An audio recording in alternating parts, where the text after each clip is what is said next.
4 ans, Saloth Sar, plus connu sous le nom de Pol Pot, dirigea d'une main de fer l'un des partis communistes le plus meurtrier de l'histoire.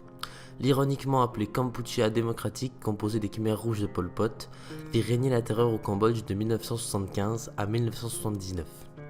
Quelle était la raison de ce massacre? Quels étaient les deux camps impliqués? Quelles atrocités ont été commises? Et quel rôle les États-Unis ont-ils joué dans ce massacre? Toutes ces réponses dans une courte vidéo réalisée par notre équipe.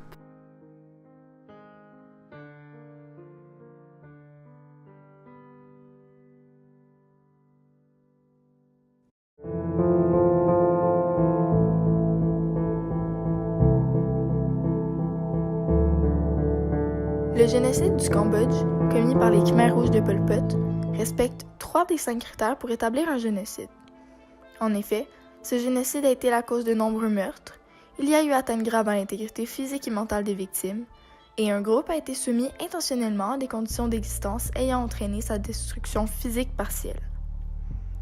On parle ici de millions de Cambodgiens tués, torturés et ou soumis à l'une des plus violentes dictatures de l'histoire. Ceux qui ont survécu et se sont exilés ont gardé d'importantes séquelles du génocide qui a fait rage de 1975 à 1979. Avant l'arrivée de Pol Pot au pouvoir, la population du Cambodge était de 7 890 000 habitants. Le nombre de morts est très controversé. Il se situe entre 250 000 et 3 100 000, soit 3,25 à 41 % de la population totale de l'époque. Le nombre le plus probable s'élève à 1,7 million de décès, selon une étude menée par une université américaine. Le nombre d'habitants dans le pays avait donc diminué pour en arriver à 6 190 000 personnes environ après les événements. Les Khmers rouges ne ciblaient pas une religion en particulier, bien que de nombreux Chams ont péri alors qu'ils étaient une minorité religieuse. Les autres victimes étaient bouddhistes, mais cela n'est pas surprenant car c'est la religion la plus pratiquée au Cambodge. Évidemment, le Cambodge, pays d'Asie, existe toujours. Il est présentement dirigé par le premier ministre Hun Sen. En 1976, les Khmers rouges ont renommé l'école de Tulse Lane en S21 pour Security Prison 21. Entre 14 000 et 20 000 prisonniers ont été détenus et de ces personnes, moins de 500 prisonniers ont survécu. Tout ça entre 1976 et 1979. Il est estimé qu'en tout temps, la prison contenait entre 1000 et 1500 prisonniers pour quelques 1400 membres du personnel qui travaillaient, certains des adolescents de 10 à 15 ans capturés et forcés à coopérer. Tous incapables de refuser les ordres, commettent des atrocités. Torture par noyade, électricité, mutilation et autres sont faites au quotidien. Aujourd'hui, cette ancienne école est un musée où locaux comme touristes peuvent constater les atrocités faites durant ce génocide. Dans les régions rurales, surtout près de la frontière du Vietnam, les habitants partagent un sentiment de peur et de haine envers les Américains qui ont bombardé et fait énormément de victimes dans ces zones durant la guerre du Vietnam de 1955 à 1975. Les Khmers rouges profitent de ce sentiment pour amener des habitants à combattre pour eux malgré qu'ils ne partagent pas la même idéologie. Nombreux d'entre eux ne sont pas au courant des atrocités faites en ville, surtout sur les personnes éduquées et les employés de l'ancien gouvernement, comme les militaires. En effet, en éliminant les personnes éduquées de manière systématique, les Khmers rouges s'assurent une plus grande facilité à soumettre la population à leurs idées de communisme et de renier aux avancements technologiques au profit d'une vie agricole pour tous. Cette transition va être faite au déprimant de la population, qui va être forcée à être séparée en 3 catégories d'âge: enfants, jeunes adultes et aînés. Les membres de la famille sont séparés et font les travaux qu'ils se sont fait assigner. Pour les enfants, la poursuite de l'éducation doit être abandonnée ou faite en secret, car l'autorité n'accepte pas que la population reçoive l'éducation qu'ils jugent mal. Aînés comme enfants, aucun n'était épargné du travail forcé qui se passait dans des conditions de vie inhumaines. Plusieurs mouraient de faim et beaucoup volaient de la nourriture pour survivre, sachant très bien ce qui leur arriverait s'ils se faisaient prendre. À l'époque, peu de personnes étaient informées sur ce qui se passait et l'avis général était que c'était un autogénocide d'un peuple barbare. L'histoire est aujourd'hui racontée du point de vue de l'Occident et non par celle de ceux qui l'ont vécu.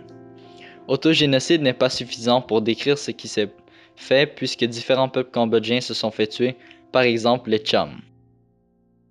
Dans les années 1978 à 1979, l'armée du Vietnam a aidé la population à renverser le gouvernement qu'ils avaient autrefois aidé à monter au pouvoir. Témoins des crimes commis par les Khmers rouges et victimes eux-mêmes de ces crimes, la population cambodgienne se souvient de ce génocide non seulement politique mais social.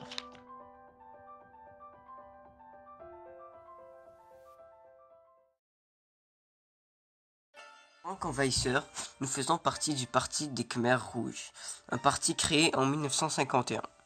Alors nous avons pris le pouvoir après plusieurs années de guerre civile et nous avons dirigé le Cambodge de 1975 à 1979. Notre parti a été dirigé par le Parti communiste du Kampuchea, mais aussi par le premier ministre cambodgien à cette époque, Salot Sar, plus connu sous le nom de Pol Pot. Le Cambodge existe toujours aujourd'hui, a le même territoire qu'auparavant et est dirigé par le roi Norodom Sihamoni.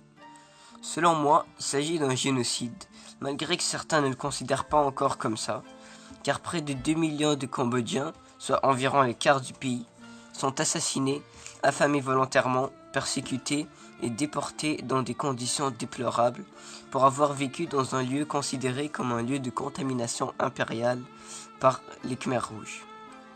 De plus, nous avons installé de vastes camps de travail et des camps de torture que l'on pourrait comparer aux camps de concentration nazis un peu partout au pays, afin d'entraîner la mort par épuisement, ou plus souvent par torture de plusieurs milliers de Cambodgiens. On ne peut pas considérer ce génocide comme un génocide culturel, car il ne touche pas à la culture du pays, mais plutôt comme un génocide physique, car le mouvement d'extermination des Khmers rouges dont nous faisons partie visait à tuer les gens qui vivaient en ville, donc détruire la culture du pays nous importait peu. On soumettait les gens à des conditions de travail inhumaines. On a aussi séparé les enfants de leurs parents et obligé certains à appeler leurs parents camarades et non pas maman ou papa. Ce génocide a eu lieu partout au Cambodge et s'est déroulé juste après la guerre civile dévastatrice qu'il y a eu dans ce pays de 1967 à 1975. Après plusieurs années de conflits politiques entre plusieurs partis opposés, un parti communiste radical d'inspiration maoïste, dont nous faisons partie, prenait le pouvoir pour sauver la population, les Khmers rouges. C'est donc un génocide qui survient après un déchirement du pays, ce qui signifie que les tensions sociales sont très élevées. Les Khmers rouges sont anticléricaux et extrémistes. Et notre but est d'exterminer l'élite du pays, les plus éduqués, les plus riches. Car pour nous, les Khmers rouges, il faut une société égalitaire où il n'existe pas de différence entre les classes sociales. Personne ne doit être au-dessus de l'autre. Mais bien sûr, nous, on se considère supérieur à la population. Bien sûr, un conflit n'arrive pas seul, et il y a eu plusieurs raisons pour lesquelles ce génocide est apparu et pourquoi il s'est déroulé sur de longues années. Tout a commencé avec la guerre du Vietnam. Il y avait plusieurs bases vietnamiennes au Cambodge et donc les États-Unis s'y sont rendus pour les détruire. Et il y a évidemment eu des dommages collatéraux. Ils ont vite commencé à bombarder des zones civiles et ont fait beaucoup de morts. Tout ce qu'il fallait était une petite action pour que le pays déjà tourmenté éclate en guerre civile. Et c'est là que, après le coup d'État, le parti qui prit le pouvoir en eut marre de l'échelle sociale et la présence des États-Unis au Cambodge. Les Khmers rouges ont donc commencé une campagne partout au Cambodge pour déloger les intrus et rétablir l'égalité. Malheureusement, le grand nombre de morts et l'abandon total des villes n'a pas tant aidé que ça.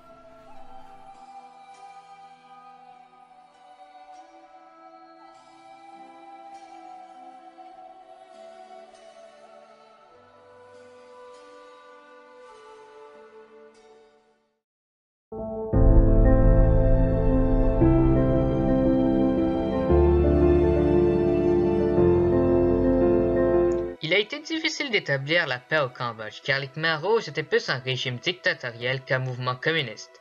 Les approches diplomatiques dont les accords de Paris sur le Cambodge en 1991 n'ont pu ramener à la raison les dirigeants.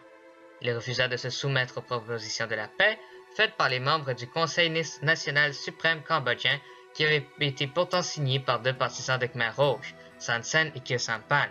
On aurait pu éviter les génocides et l'atrocité vers le peuple si les Khmers rouges auraient accepté de faire certains consensus. L'une de nos idées qui aurait pu remédier à cette situation serait d'éliminer l'abus de pouvoir. Pol Pot et ses alliés ont établi la terreur pour régner en maître et trouvaient tous les prétextes pour éliminer ceux qui s'opposaient à eux. Avant même le conflit contre les Khmers rouges, la population était déjà sous-représentée, car le roi, Sihanouk, était aussi leur premier ministre et il n'avait aucune opposition à confronter. Le pouvoir était alors maintenu par le même parti politique qui ne devait pas respecter les attentes de son peuple, car aucun ne pouvait le détrôner. Sous le régime des Khmers rouges, le peuple ne pouvait qu'être muet et se plier à leur autorité. Même de nos jours, le pays n'est pas encore complètement démocratique. Hun Sen, le premier ministre actuel du Cambodge, a gardé son poste depuis 1998. Sans grande surprise, son parti, le Parti du peuple cambodgien, écrasa tous ses opposants. Lors des élections de 2018, il a remporté 114 sièges sur les 125. S'il y aurait des élections justes, le peuple pourrait choisir le parti qui les représenterait et faire entendre leur voix. Notre deuxième solution serait de contrer les oppressions, approuver le droit à l'éducation et à la liberté d'expression. La crainte et la manipulation est créée par l'ignorance du peuple.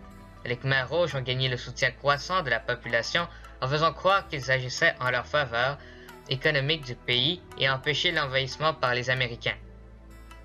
Ils suivaient aveuglément les Khmers rouges pour ne pas devoir faire face à leur puissance, mais ce qu'ils ne se rendaient pas compte, c'est qu'ils souffraient déjà énormément par eux. Ils les torturaient, les affamaient, les faisaient travailler en tant qu'esclaves, et pire.